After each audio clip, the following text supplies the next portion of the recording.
Une tonne de farine de mouche coûte 1000 $. Une tonne de farine de poisson, 13 000 $. Vous voyez la différence? Vous voyez l'intérêt qu'on peut avoir économiquement, à fabriquer de la farine d'insectes pour donner à manger, je ne sais pas moi, aux poissons, entre autres, pourquoi pas. Pierre Zagati, bonjour. Bonjour. Vous êtes entomologiste. Oui, tout à fait. Chercheur à la Fondation pour la recherche sur la biodiversité. Oui. Les insectes, c'est peut-être une solution pour lutter contre la faim dans le monde? Écoutez, beaucoup y songent en tout cas, et pas que des chercheurs isolés. Je crois savoir que certaines multinationales de l'agroalimentaire se penchent déjà sur le problème.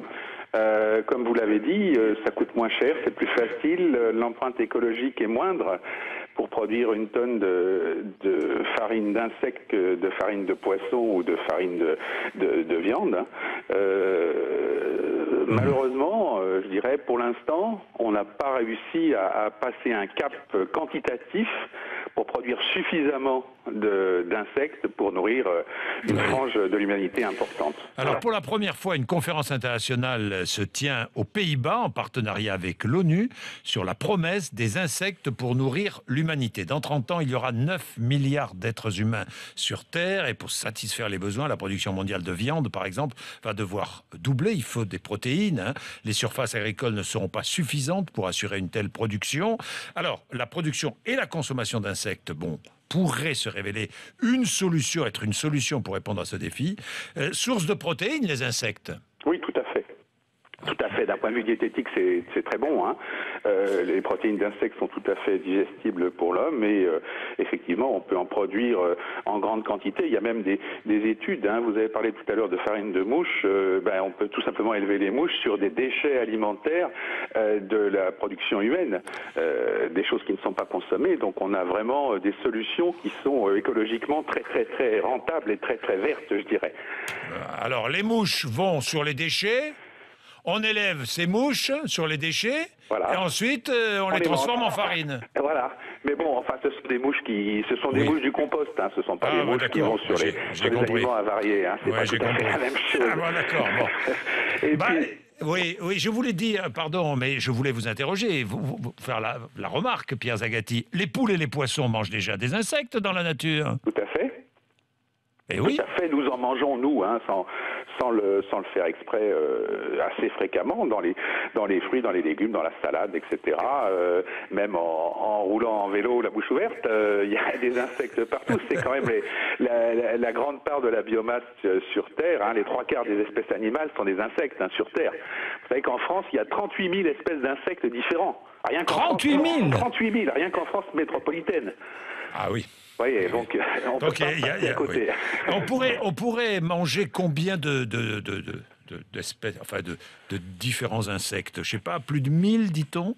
Oui, on peut manger à peu près tout. À peu près tout? À peu près tout, si vous voulez, à part quelques espèces toxiques qui sont celles qui généralement sont très colorées, comme les coccinelles. Les coccinelles ne sont pas bonnes du tout, c'est très amer, ça fait vomir. Mais la plupart des autres sont comestibles.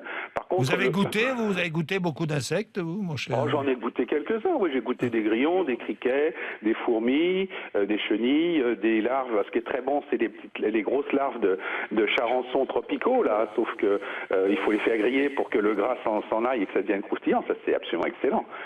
Et, mais il y a un problème culturel. La fourmi, c'est bon, la fourmi? Alors, il faut prendre des fourmis avec des gros abdomens, comme on en trouve en Amérique du Sud, parce que la fourmi, comme on a chez nous, on a l'impression de manger de la pâte, comme si on mangeait des crevettes, mais sans le corps, quoi.